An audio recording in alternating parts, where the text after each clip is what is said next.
ఓం శ్రీరామచంద్ర పరబ్రహ్మణే నమః. ఓం నమో వశిష్ఠ విశ్వామిత్ర వ్యాస వాల్మీకి సుఖాదిభ్యః.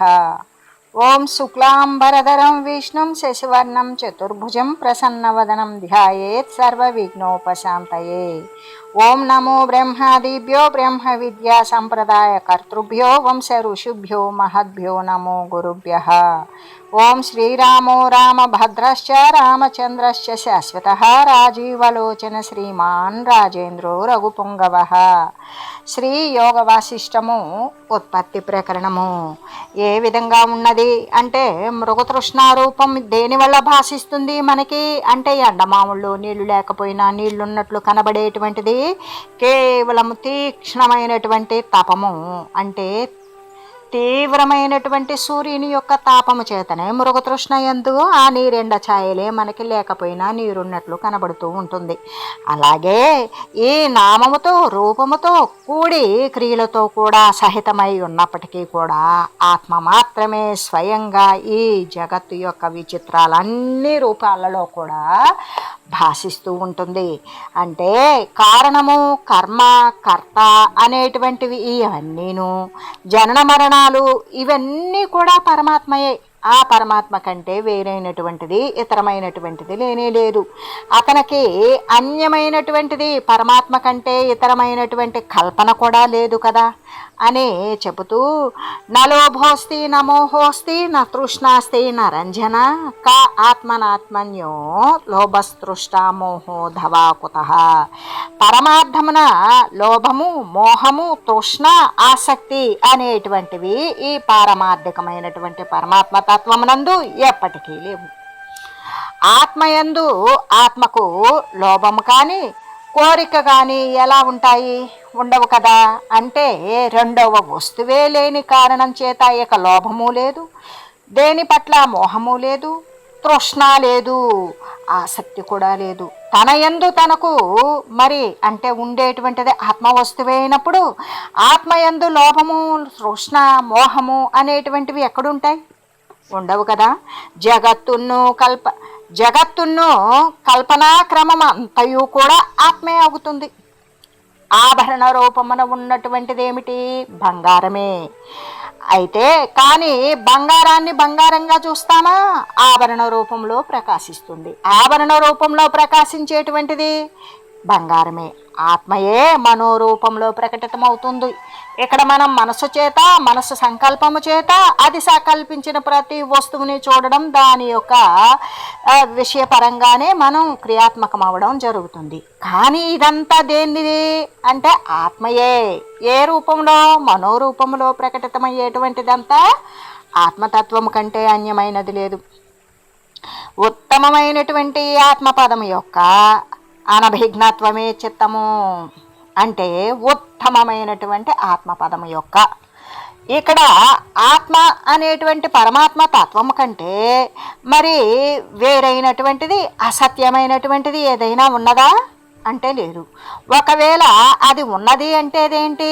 చిత్తము. దేని ఆసరా? ఆత్మ యొక్క, ఆత్మ పదము యొక్క, ఆత్మ యొక్క సంసర్గము చేత, ఆత్మ యొక్క ఆశ్రయము చేత ఉండబడినటువంటిది. ఇక్కడ మరి అది నిజంగా ఉన్నదా అంటే లేకనే విన్నట్లుగా అనభిఘ్నత్వము. అది లేకనే ఉన్నట్లుగా వీని యొక్క చిత్తవృత్తి సహితమైనది, మనస్సంకల్ప రూపమైనది. ఇటువంటివన్నీ కూడా దీనినే ఏమంటామో అనభిఘ్నత్వమే చిత్తమని, జీవుడని చెప్పబడుతూ ఉంటుంది. అయితే అజ్ఞాన దశ యందలి బంధము జ్ఞానము చేత విచ్ఛేదమైపోతుంది కదా. అప్పుడే బంధరహితము కూడా అవుతుంది. ఆకాశమున శూన్యత్వానికి ఆకాశము ఏ విధంగా ఉంటుంది? శూన్యత్వము అంటే ఏమీ లేనిదే వ్యక్తమవుతుంది. అక్కడ ఏమి వ్యక్తమవుతుంది? ఆకాశమునందు ఏమీ లేదు అనేటువంటి అదే వ్యక్తమైనట్లుగానే ఆ అజ్ఞాత పరమాత్మయే. అజ్ఞాతము అంటే పుట్టుక లేనటువంటిది. అంటే దానికి పుట్టడానికి ఒక పరిచ్ఛిన్న వస్తువు కాదు కదా, ఒక పరిమితమైనటువంటి వస్తువు కాదు కాబట్టి, పరిమిత పదార్థం కాదు కాబట్టి అది అవచ్ఛిన్నమైనటువంటిది. అది అపరిమితమైనటువంటిది, సర్వమాత్రమైనటువంటిది, ఏకమాత్రమైనది, సర్వము తానే అయి ఉన్నటువంటి ఏ పదార్థమైతే ఉన్నదో అదే పరమాత్మ. అది దానికి మరి పుట్టుకలు, స్థితులు, నాశములు ఉంటాయా? లేవు. సర్వవ్యాపకానికి ఎక్కడ పుడుతుంది, మళ్ళీ ఇంకెక్కడ స్థితి కలిగి ఉంటుంది, ఎక్కడ నశిస్తుంది? సర్వము తానై ఉండేటువంటి దానికి చావు పుట్టుకలు లేనేలేవు అని చెబుతూ ఈ అజ్ఞాత పరమాత్మే తన యొక్క సంకల్పము చేత జీవత్వాన్ని ప్రకటిస్తూ ఉంటుంది. అయితే ఆత్మైవానాత్మవదిహ జీవో జగతి రాజతే ద్విందుత్వమితి దుర్దృష్టే సత్య సత్యన సముత్తితం. ఈ జీవుడు ఆత్మస్వరూపుడై ఉన్నప్పటికీ అనాత్మభూతమైనటువంటి అహంకారాదులతో అభేదాన్ని పాటిస్తాడు. అహం స్వరూపంతో కల్పించబడిన, సృజింపబడిన మనోరూపాత్మకమైనటువంటి ఈ శరీరాదుల యందు తాను అని భావాన్ని ప్రకటించుకుంటాడు. దాని యందు తద్రూపుడై ఉంటాడు. అసలు వాడు ఎవడు? ఈ జీవుడు అంటే ఆత్మస్వరూపుడే. అయినా కూడా అసత్య వస్తువుల యందు తాను అసత్య వస్తువుని వచ్చిపోయేటువంటి స్థితి కలిగి ఉన్నటువంటి దానిని అహంకారము చేత తను అనుకుంటూ ఉంటాడు. అందువలనే ఈ దృశ్య జగత్తంతా కూడా ఆవిర్భవించింది. వాని యొక్క మానసిక భ్రమ చేతనే ఆ విధంగా ఆవిర్భవించింది. జీవుని యొక్క ఈ కలుషితమైనటువంటి దృష్టి ద్వైత రూపంలో, అదే రెండు రూపాలలో ఏ విధంగా అంటే ఇద్దరు చంద్రుల్లాగా. నేత్ర రోగం ఉన్నటువంటి వానికి చంద్రుడు ఒక్కడ కనపడ్డావు, ఇద్దరు రెండు చంద్రులు కనపడతాయి. అట్లాగే మరి రెండు చంద్రులు అనేటువంటిది సత్యమా? అది అసత్యం, లోకానికి అంతటికీ విదితం. ఏమని? అక్కడ ఉండేటువంటిది సూర్యుడు కానీ చంద్రుడు కానీ గ్రహం ఒకటే ఉంటుంది. అది సూర్యుడైతే ఒకే సూర్యగ్రహం, చంద్రుడైతే ఒకే చంద్రగ్రహం ఉంటుంది. కాబట్టి ఇక్కడ మరి ఇద్దరు చంద్రులు ఎందుకు కనపడుతున్నారు ద్వైత రూపంతో? అంటే కలుషిత దృష్టి, వాని యొక్క నేత్ర రోగం చేత కనపడేటువంటి చంద్రద్వయం అనేటువంటిది కనబడుతుంది. అక్కడ చంద్రద్వయం అనేటువంటిది అబద్ధం, అది అందరికీ తెలిసిన విషయం. అద్వైత రూపమున సత్తగానే అవుతాడు. అంటే అప్పుడు చూపు ఉన్నటువంటి వానికి ఒక్క చంద్రుడే కనపడినట్లుగానే అద్వైత భావనతో జ్ఞానముతో కూడి ఎవడు ఉంటాడు అప్పుడు ఏకమాత్ర స్వరూపుడైన సర్వవ్యాపి అయినటువంటి పరమాత్మ ఒక్కడే. అంతకు మించినటువంటి వస్తుతతి కనబడుతుంది అంటే ఆ పరమాత్మ నుండి ఉత్పన్నమై జాలువారి ఆ పరమాత్మ యందు లీనమయ్యేటువంటి మానసిక సంకల్ప రూపాలే తప్ప పరమాత్మ కంటే భిన్నమైన వస్తువులు లేదు అని చెప్పడం కోసం ఈ విధంగా శబ్దము, అర్థము, దృష్టులన్నింటి యొక్క అత్యంత సంభవము. ఇక్కడ శబ్దము, అర్థము అనేటువంటిది రెండున్నాయా? లేదు. ఏ శబ్దం వస్తుందో ఆ శబ్దం యొక్క అర్థమే క్రియారూపంలోకి వస్తుంది. అక్కడ శబ్దార్థము అని ఎందుకు విడదీసి చెప్తున్నాము అంటే అజ్ఞాన దృష్టి. ఈ యొక్క శబ్దాన్ని, శబ్దం యొక్క అర్థాన్ని, ఇటువంటి దృష్టి భేదాలను అన్నింటినీ కూడా తీసుకునేటువంటిది వాస్తవంగా అత్యంత సంభవం. ఇవన్నీ ఉన్నాయా అంటే లేనివి, అవి అసలకు పుట్టల. వాగర్థాలు అన్నప్పుడు రెండు ఒకటే, వాక్కు వేరు అర్థం వేరు కాదు. అలాగే ఇక్కడ అత్యంత సంభవం ఇది లేనట్లుగానే ఉన్నది కాబట్టి ఇది లేదు అనే భావాన్నే సిద్ధింపజేస్తూ ఉన్నది. కాబట్టి ఆత్మ అనేటువంటిది సర్వదా ఎల్లవేళలా కూడా మరి సత్యమును, అసంగమును దేని చేత కూడా అవడం చేత ఇక బంధముక్తులు ఎచ్చట.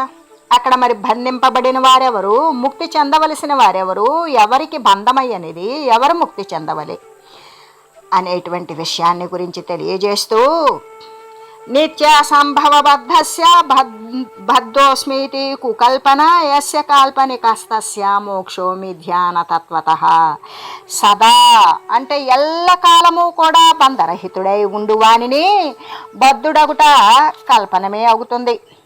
ఏ విధంగా అంటే ఎల్లకాలము బంధరహితుడే, అసలు వాడికి ఎప్పుడూ బంధం లేదు, ఎప్పుడూ బంధించబడి లేడు, వాడికి అసలు బంధమే లేదు, వాడు దేనికి కట్టుబడి లేడు అయినటువంటి వాణ్ణి వీడు బంధింపబడి ఉన్నాడు అనేటువంటి కల్పన ఏది ఉంది, అదంతా కూడా కల్పించడమే అవుతుంది. యథార్థంగా మోక్షం అనేది ఉన్నదా అప్పుడు బంధమే లేనప్పుడు, బంధం లేని బంధం ఉన్నవానికి మోక్షం కావాలి, బంధం లేనటువంటి వానికి మోక్షం ఎందుకు అక్కడ మోక్షం అనేటువంటిది కూడా లేదు. ఎవనికి బంధము కల్పితమే అవుతుందో వానికి ఇక మోక్షము కూడా మిథ్యే అవుతుంది. ఎవరికైతే బంధం కల్పించబడినటువంటి శబ్దమో అలాగే మోక్షం అనేటువంటి పదం కూడా ఇది కూడా కల్పించటమే, అబద్ధమే అవుతుంది. వాస్తవానికి ఇవన్నీ కూడా యథార్థము కాదు అని చెబుతూ, ఏ విధంగా అంటే ఈ ప్రపంచమునందు జీవుడు నిజంగా వాస్తవంగా విచారించి చూస్తే ఆత్మయే అయ్యాడు. విచారించి చూడకపోయినా ఆత్మే, కానీ విచారించినటువంటి వానికి మాత్రమే ఈ ప్రపంచమున జీవుడు ఆత్మతత్వము అని తెలుస్తుంది. తెలియకపోయినా కూడా అది అయినా వాడు తెలుసుకోలేడంతే. ఇక్కడ అహంకారము మొదలైనటువంటి మిథ్యా వస్తువుల యొక్క తాదాత్మ్యము చేత, దాని యందు లీనమవ్వడం చేత, ఆ వస్తువుల యందు మమేకం అవ్వడం చేత అక్కడ అసంబద్ధమైనటువంటి అంటే అనాత్మ వస్తువులు అసత్య వస్తువుల్లాగా ప్రకాశిస్తూనే ఉన్నాడు. ఎలాగంటే కలుషితమైనటువంటి దృష్టికి రెండు చంద్రుళ్ళు ఉన్నట్లుగానే అదేవిధంగా ఈ యొక్క మిథ్యా వస్తువుల యొక్క సంసర్గము చేత ఆ పరబ్రహ్మతత్వము అహంకారాది అనాత్మ వస్తువుల యొక్క సంసర్గము చేత అక్కడ వాడు ఆత్మయే అయ్యున్నప్పటికీ కూడా ఈ అసద్వస్తువుల యొక్క సంసర్గము చేత అసద్వస్తువులాగానే ప్రకాశిస్తూ ఉన్నాడు, వస్తు రూపస్థితిలో ప్రకాశిస్తూ ఉన్నాడు. ఎలాగా అలా కనబడుతుంది అంటే, ఏ కళ్ళకైతే తిమిర రోగం ఉంటుందో, నేత్రాలకి నేత్ర రోగం ఉంటుందో, కన్నకి సరిగా కనబడినటువంటి రోగం ఎవరికైతే ఉంటుందో వానికి రెండు చంద్రులు కనపడినట్లుగానే ఈ దృశ్య రూపము చేత అతడు అసత్తుగా అంటే సత్తును కూడా అసత్తుగా జగద్భ్రాంతి రూపంతో చూసేటువంటి అప్పుడు అది అసత్తుగానే పరమార్థ రూపమునే సత్తుగానే వెలయుచూ ఉన్నాడు. వాడు అసత్తుగా చూసినా అసత్తు కాదు పరమాత్మ. అలాగే నేత్రరోగంతో చూసినటువంటి వాడు రెండు చంద్రులున్నాడని వాదించినా అక్కడ ఉండేటువంటిది ఒక చంద్రుడే. వాడికి తెలిసినా తెలియకపోయినా వాడు ఇద్దరిని కాదు 20 మంది చంద్రులను చూసినా అక్కడ ఉండేటువంటిది చంద్రుడు అక్కడే. అలాగే ఈ యొక్క అసత్తుగా కనబడినటువంటి ఏ జీవుడైతే ఆత్మతత్వమై ఉండి కూడా ఈ యొక్క అబద్ధ వస్తువుల యొక్క సంసర్గము చేత అతను అసత్తుగాను పరమార్థ రూపము చేత సత్తుగాను వెలయుచూ ఉన్నాడు. ఈ వస్తు సంబంధంతో చూస్తే అసత్తుగానే ఉంటాడు, పారమార్థిక తత్వంతో చూస్తే పరమాత్మ కంటే మరొక వస్తువు భిన్నమైనది లేదు కాబట్టి సర్వము పరమాత్మే ఉంటాడు అని చెబుతూ, అంతేకాదు ఎవనికి అంటే ఏ ఆత్మకైతే బంధము ఏ కాలమందు కూడా సంభవం కాలేదో కాకుండా ఉంటుందో అతడు నేను బద్ధుడును అని తలంచడం ఏమవుతుంది, కల్పనే అవుతుంది. అంతేకాదు ఎవరికైతే బంధం కల్పన అయి ఉంటుందో అతనికి మోక్షం కూడా మిథ్యే అబద్ధమే అవుతుంది. అంటే అది యథార్థం కాదు. ఆత్మ అనేది ఎల్ల కాలముల యందు కూడా సత్యమై ప్రకాశిస్తూ ఉండగా ఇక దానికి బంధం ఎక్కడుంది, మోక్షం ఎక్కడుంది అని శ్రీ వశిష్ఠ మహర్షి చెప్పారు. చెప్పినప్పుడు శ్రీరామచంద్రుడు ఇలా అడుగుతూ ఉన్నాడు, మనోయం మే నిశ్చయం యాతి తత్తద్భవతి నాణ్యదా తేన కాల్పనికో నాస్తి బంధ కదమిహ ప్రభో. ఓ మునీంద్ర, ఈ మనస్సు ఎట్లు నిశ్చయిస్తుంది, ఎట్లా నిశ్చయిస్తుందో అట్లాగే అవుతుంది కదా, కానీ మరొక విధంగా కాదు కదా. అట్లాగైనప్పుడు మనఃకల్పనము అనేటువంటిది కూడా కల్పితమే అవుతుంది కదా. కాబట్టి ఇక దానికి బంధం అనేటువంటిది ఎక్కడున్నది, లేదు కదా అని అడగగా అప్పుడు శ్రీ వశిష్ఠ మహర్షి అంటూ ఉన్నారు, మిథ్యాకాల్పనికి వేయం మూర్ఖాణం బంధకల్పన మిథ్యైవాభ్యుదిత తేషామితరా మోక్ష కల్పన. ఓ రామ, స్వప్న పదార్థముల జాగ్రత్త దశయందు ఎలా మిథ్య అవుతాయో మనం కళను అనుసరిస్తాం, కళను అనుభవిస్తాం. అనుభవించిన తర్వాత నిద్ర మెలకు వస్తుంది, మెలకువలోకి వచ్చినాక నిద్రపోయిన తర్వాత నిద్రలో కదా కళ వచ్చేది. ఆ కళ జాగ్రత్తలోకి కొనసాగుతుందా, లేదు, కొనసాగదు, సరికదా, అదంతా అబద్ధమైపోతుంది. అలాగే ఈ బంధాన్ని కూర్చున్నటువంటి అజ్ఞానుల యొక్క కల్పన కూడా మిథ్యే. వాడు జ్ఞాన పరిపూర్ణుడయ్యేటంత వరకు వాడు కల్పించినటువంటి అజ్ఞాన కల్పనలన్నీ కూడా మిథ్యే, అబద్ధమే. కాబట్టి జ్ఞానుల దృష్టి యందు మోక్ష కల్పన కూడా మిజయే. అంటే ఇక్కడ జ్ఞానముతో ఉన్నప్పుడు బంధమే లేనటువంటి వానికి మోక్షం అనేది సిద్ధించదు కదా. అప్పుడు బంధము లేనప్పుడు మోక్షం కూడా లేదు అనే విషయాన్ని జ్ఞానుల దృష్టి యందు మాత్రమే ఉంటుంది ఓ మహామతి. కాబట్టి ఈ విధమున ఈ బంధాలు మోక్షాలు ఇటువంటి కల్పన అనేది తుచ్చమైనటువంటిది, చిన్న వస్తువు, నీచమైనటువంటిది. దీనిని గురించి అనిర్వచనీయము, దీనిని గురించి చెప్పవలసినటువంటిది కాదు. చెప్పలేనంత అజ్ఞానం వల్లే కలుగుతుంది. అంటే మీది మిక్కిలి అజ్ఞానం ఆవరణతో నిండిపోయి ఉండడం వల్లనే బంధమని మోక్షమని ఇటువంటి ద్వైత సంబంధమైన కల్పన అంతా కూడా కల్పించుకొని వస్తుంది అజ్ఞానం వల్ల. ఈ బంధమోక్షాలు సత్యము అనుట నిజంగా కూడా స్మృతి విరుద్ధం. ఇక్కడ అసలుకి వేదంలో కానీ వేదాంతంలో కానీ చెప్పబడి ఉండ్ల ఈ మోక్షము బంధము అనేటువంటివి సత్యము కానే కాదు అని చెబుతూ ఈ స్మృతి విరుద్ధం ఏ విధంగా నా ముముక్షుర్నైవ ముక్త ఇత్యేష పరమార్థత. అంటే యథార్థంగా ముముక్షువు కానీ ముక్తుడు కానీ లేడు.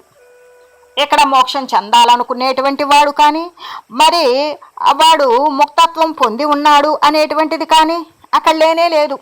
ఎందుకు?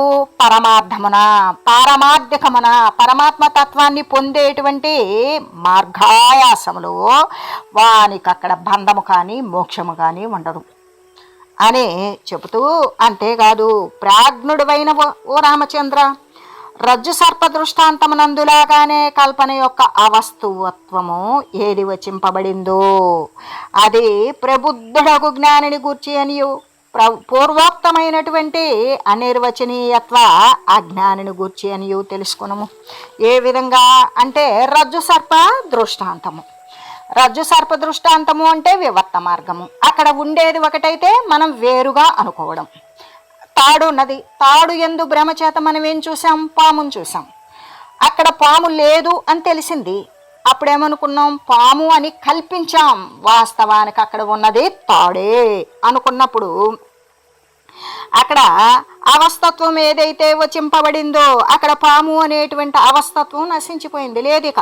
మనం అనుకున్నాం, భ్రాంతి పడ్డాం, భయపడ్డాం, అనే క్రియలు చేసాం, కర్రలు కట్టెలు తెచ్చాం, ఎన్నో తెచ్చాం, వెలుగు తెచ్చి చూస్తే అక్కడ ఉండేది రజ్జువు అంటే తాడు మాత్రమే. అప్పటిదాకా చూడబడినటువంటిది అది పోయింది. అలాగే ప్రబుద్ధుడైనటువంటి జ్ఞానిని గూర్చి అని ఏ విధంగా జ్ఞాన విచారణ చేత ప్రబుద్ధత్వము ఎవరికైతే పరిపూర్ణమైనటువంటి జ్ఞానం గురించి కానీ లేదా గతంలో చెప్పుకున్నటువంటి అనిర్వచనీయమైన చెప్పలేనంత అజ్ఞానుని గురించి అని నువ్వు తెలుసుకోవాలి. ఇదంతా వివర్తవాదమే అని.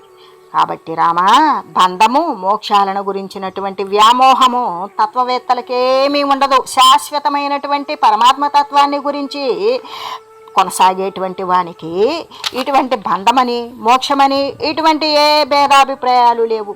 ఈ బంధ మోక్షాల కల్పన ఎవరికి ఉంటుంది అంటే అదే మనం ముందు చెప్పుకున్నామే, అనిర్వచనీయమైనటువంటి అజ్ఞాని. వాని యొక్క అజ్ఞానం ఎట్లా ఇంతది అని చెప్పడానికి సాధ్యముగానటువంటి మాటలకు అందనంత అజ్ఞానంలో కూరుకుపోయినటువంటి వాడికే ఈ బంధమని మోక్షం అనేటువంటి స్థితులు కలిగి ఉంటాయి.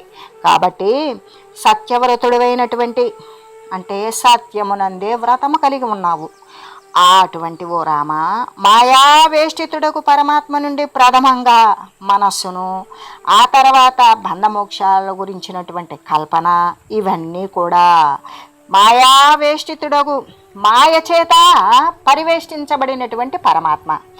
ఇక్కడ మాయ చేత పరివేష్టించబడినటువంటి పరమాత్మ అంటే ఈ జగత్తని, దృశ్యని, ప్రకృతిని, వికృతని, వికారాలని, మనస్సు రూపమని, అంతఃకరణ రూపమని, బుద్ధి రూపమని, అహంకార తత్వమని, ఇటువంటి వాటి చేత పంచభూతాలని, పంచతన్మాత్రలని, వీటి చేత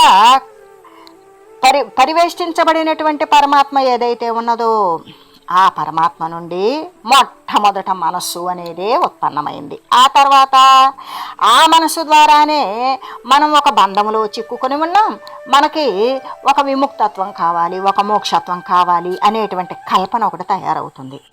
ఆ తర్వాత ఏమవుతుంది? జగత్తంతా నిర్మించేస్తాం మానసిక కల్పంతో. కల్పించి ఇక్కడ జగన్ నిర్మాణము జాయతే లీయతే ఇది జగత్తు. వచ్చిపోయేటువంటి స్థితిని కల్పించుకునేటువంటి కర్మ ఫలవాసన రూపమైనటువంటి గత ప్రాక్తనమైనటువంటి కర్మవాసనలు. ఈ జగన్ నిర్మాణం అనేటువంటి మొదలైన వాటి యొక్క స్థితి క్రమంగా కూడా ఏ విధంగా ఉంటుంది అంటే బాలకాఖ్యానం లాగానే రూఢిని పొంది ఉన్నాయి. బాలకాఖ్యానం అనేటువంటిది ఏ విధంగా ఉంటుందో అలాగే ఉన్నవి, కానీ ఇవన్నీ కూడా అబద్ధమయ్యే ఉన్నవి అని చెప్పగా వశిష్ఠ మహర్షి చెప్పారు. ఆ విధంగా అప్పుడు శ్రీరామచంద్రుడు అడుగుతున్నాడు, కిముచ్యతే మునిశ్రేష్ఠ బాలకాఖ్యాయిక క్రమ క్రమేణ కథయై తన్మే మనోవర్ణన కారణం. శ్రీరామచంద్రుడు అడుగుతూ ఉన్నాడు, ఓ మునీశ్వర, బాలకాఖ్యానము అన్నారు కదా, అంటే ఏమిటి? అది లోకమున ఎట్లు ఏ విధంగా వచింపబడుచు ఉన్నది? అంతేకాదు నీ మనోవర్ణనకు కలిగినటువంటి కారణం ఏంటి? క్రమంగా తెలియజేయండి అని అడిగాడు. అప్పుడు శ్రీ వశిష్ఠదేవులు చెప్తూ ఉన్నారు, కోపి ముగ్ధమతిర్భాలో ధాత్రిం పృచ్చతి రాఘవ కాంచిద్వినోధినిం ధాత్రి వర్ణయాఖ్యాయికామితి.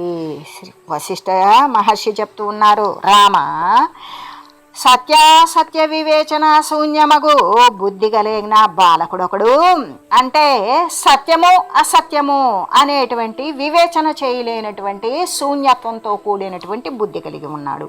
ఏది సత్యము ఏది అసత్యము, ఏది స్థిరము ఏది అస్థిరము అనేటువంటి వివేచన చేయలేనటువంటి శూన్యత్వంతో కలిగిన బుద్ధితో కలిగి ఉన్న ఒక బాలకుడు ఉన్నాడు.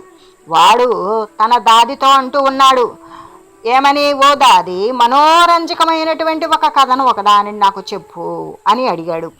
అప్పుడు అడిగినప్పుడు, ఓ మహామతివైనటువంటి ఓ రామచంద్ర, అప్పుడు అతను ఆ బాలుణ్ణి చూసి, ఆ దాది చూసి వినోదం కోసం ఆనందాన్ని ఇచ్చేటువంటి మధురమైనటువంటి పదాలతో కూడుకొని మరి ఆమె ఒక కథను ఆ బాలకునికి చెప్పదొడిగింది.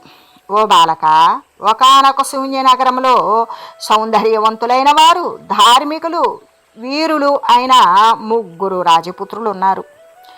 ఆ రాజపుత్రులు ఎలా ఉన్నారంటే, ఆకాశంలో జలమయ నక్షత్రాలకు మళ్ళీ వారిలో 2 జన్మించడమే లేదు. అక్కడ 3 రాజపుత్రులు ఉన్నారని చెప్పింది. ధార్మికులు అన్నది, సౌందర్యవంతులు అన్నది, అదొక శూన్య నగరము అన్నది. అంటే ఏమీ లేని నగరమునందు సౌందర్యవంతులు, ధార్మికులు, వీరులు అయిన 3 రాజపుత్రులు ఉన్నారని చెప్పింది. ఆ రాజపుత్రులు ఎలా ఉన్నారు?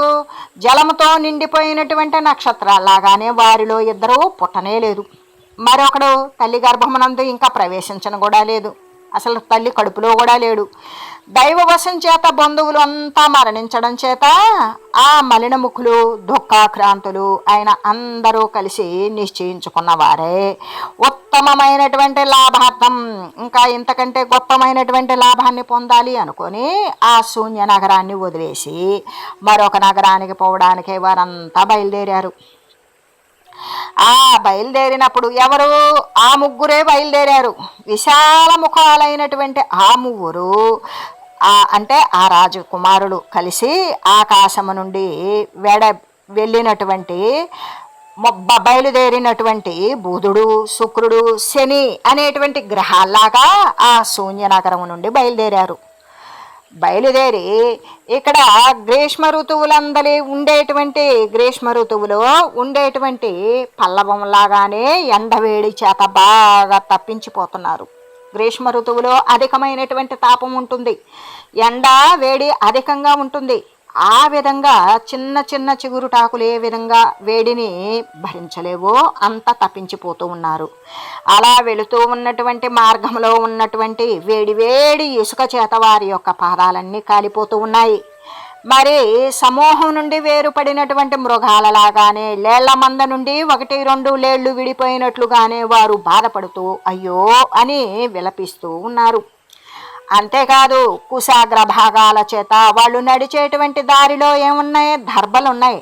వాటి యొక్క అగ్రభాగాలు సూది మునల్లా ఉండి గుచ్చుకోవడం చేత ఆ పాదాలన్నీ కూడా చీల్చబడి గాయాలై కోసుకుపోయి ఇలా బాధపడుతూ సూర్యుని యొక్క తాపము చేత ఎండవేడి చేత కూడా బాగా తపన చెంది ఉన్నారు. అంతేకాదు అలా నడిచి నడిచి దుమ్ము ధూళితో కూడినటువంటి శరీరంతో నిండిపోయిన ఆ రాజకుమారులు చాలా దూరం వెళ్ళారు. అక్కడ వెళ్ళగా వెళ్ళగా చాలా దూరంలో పెక్కులతల చేత, బాగా చల్లని తీగల చేత, ఆకుల చేత ఉన్నటువంటి శోభాయమానంగా ఉన్నటువంటి ఫలాలు, పత్రాలు, ఆకులు నిండుగా ఉన్నటువంటి ఒక పెద్ద చెట్ల దగ్గరికి వెళ్ళలా చూశారు. అక్కడ పలు విధాలైనటువంటి పక్షులకు ఆశ్రయాలైనటువంటి 3 వృక్షాలను చూశారు. ఈ వెళ్ళేటువంటి వారు ముగ్గురు, వాళ్ళు చూసింది 3 వృక్షాలను చూశారు. ఆ వృక్షాలు ఎట్లా ఉన్నాయి? 2 ఉత్పన్నమే కాల, అసలు 2 వృక్షాలు పుట్టనే లేదు. 3వ దానికైతే బీజమే లేదు, అసలు మూలమే లేదు. వాటిలో ఒకదాని క్రింద స్వర్గమందు కల్పవృక్షం కింద ఇంద్రుడు, అగ్ని, యముళ్లాగానే వారు విశ్రయించారు. దేని కింద? ఆ బీజమే లేని చెట్టు క్రింద. స్వర్గంలో గనక కల్పవృక్షం ఉంటుంది కదా స్వర్గలోకంలో, ఆ కల్పవృక్షాన్ని ఆశ్రయించుకొని కూర్చున్న ఇంద్రుడు, అగ్నిదేవుడు, యమధర్మరాజులాగా వారు ముగ్గురు కూడా బీజం లేని వృక్షం క్రింద ఆశ్రయించి అక్కడ కూర్చున్నారు. ఆ బీజమే లేనటువంటి వృక్షానికి అమృత తుల్యముల, అమృతంతో సమానమైనటువంటి ఆ వృక్షాలకు కాసినటువంటి ఫలాలను భుజించారు. వాటి రసం తాగారు, పుష్పమాలలు ధరించారు, వాటి యొక్క పూలేరుకొని మాలలు గుచ్చుకొని వేసుకున్నారు. చాలాసేపు అక్కడే విశ్రమించారు. ఆ తర్వాత అక్కడి నుండి మళ్ళీ బయలుదేరారు. చాలా దూరం వెళ్ళారు. ఆ తర్వాత మధ్యాహ్న సమయం అయింది. అప్పుడు ఒక చోట తరంగముల చేత చంచలమై, బాగా అల్లకల్లోలితమైనటువంటి తరంగాల చేత చంచలంగా శబ్దం చేస్తూ ఉన్నటువంటి 3 నదులను చూశారు. ఆ 3 నదులు ఎలా ఉన్నాయి? తత్రైక పరిశుష్కైవ మనాగవ్యంబునద్వయోహ విద్యతే సరితో దృష్టి రంధలోచనయోరివ. వాటిలో ఒకదాని ఎప్పుడునూ జలము శుష్కించే ఉండును. అంటే ఒక దాంట్లో నీళ్లున్నాయి, కానీ ఎక్కడున్నాయి? అడుగు బాగానే ఉన్నాయి, శుష్కించిపోయి చాలా తక్కువగా ఉన్నవి. అంధుని నేత్రముల యందు దృష్టిలాగానే, అంటే అంధుని నేత్రాల యందు ఏముంటుంది అంటే గుడ్డితనం ఉంటుంది. పోనీ అంధుడు అన్నప్పుడు చూపు లేనివాడు అంధుడు. వాడి కళ్ళుండవా? కళ్ళైతే ఉంటాయి, కంట్లో చూపు మాత్రమే ఉండదు. అలాగే అక్కడ ఉన్నటువంటి నది ఎలా ఉంది? పెద్ద నది, కానీ దాంట్లో నీరు తక్కువగా ఉంది. అట్లాగే మరి అంతేకాదు ఈ అంధుని నేత్రాలయందు దృష్టిలాగానే, అంటే కళ్ళుండి కూడా చూపు లేనట్లుగానే తక్కిన 2 యందు కూడా జలమేమీ లేదు. ఇంకా అసలుకి మొదటి దాంట్లో అయితే కృషించిపోయి ఎక్కడో అడుగు బాగానే కాసిన నీళ్లున్నాయి. అదే మిగతా 2ల్లో వాళ్ళు ఏం చేశారు? ఆ శుష్క జలము శుష్కించిపోయి కృషించిపోయి ఉన్నటువంటి ఆ తక్కువ నీళ్లున్నటువంటి నది అందే వాళ్ళు ఎండవేడిమి చేత బాగా తపన చెంది ఉన్నారు కదా. అటువంటి తాపపీడితులైనటువంటి వాళ్ళు ముగ్గురు కూడా గంగయందు బ్రహ్మ, విష్ణు, మహేశ్వరులు స్నానం చేసినట్లుగానే ఈ ముగ్గురు రాజకుమారులు కూడా అడుగు భాగంలో ఎక్కడో శుష్కించిపోయి ఉన్నటువంటి నదీ జలాలలో స్నానం చేశారు. ఆ తపన తీరేదాకా చాలాసేపు జలక్రీడలు సలిపి క్షీరంలాగా, చక్కగా పాలలాగా స్వచ్ఛమైనటువంటి ఆ జలాన్ని త్రాగారు. త్రాగి ఆ రాజపుత్రులంతా కూడా ప్రసన్నులయ్యారు. అయ్యి ఆ తర్వాత సూర్యాస్త సమయానికి వారు నూతనంగా నిర్మింపబడినది, పర్వతాలలాగా ఎత్తైన భవనాలు కలిగినది అయిన భవిష్యత్ నగరాన్ని చేరారు. వాళ్ళు ఇక అలా ప్రయాణం చేసి వాళ్ళు నూతనంగా కొత్తగా నిర్మించబడినటువంటి పర్వతంలాగా ఎత్తైన భవనాలు కలిగినటువంటి ఒక భవిష్యత్ నగరము, భవిష్యత్తు అనేటువంటి నగరాన్ని చేరారు అని తెలియజేస్తూ ఓం మంగళం శ్రీ గురుదేవాయ మహనీయ గుణాత్మనే సర్వలోక శరణ్యాయ సాధురూపాయ మంగళం. ఓం మంగళం కౌసలేంద్రాయ రామాయ రామభద్రాయ చక్రవర్తి తనూజాయ సార్వభౌమాయ జానకీ వల్లభాయ శ్రీరామచంద్రాయ మంగళం. ఓం తత్సత్.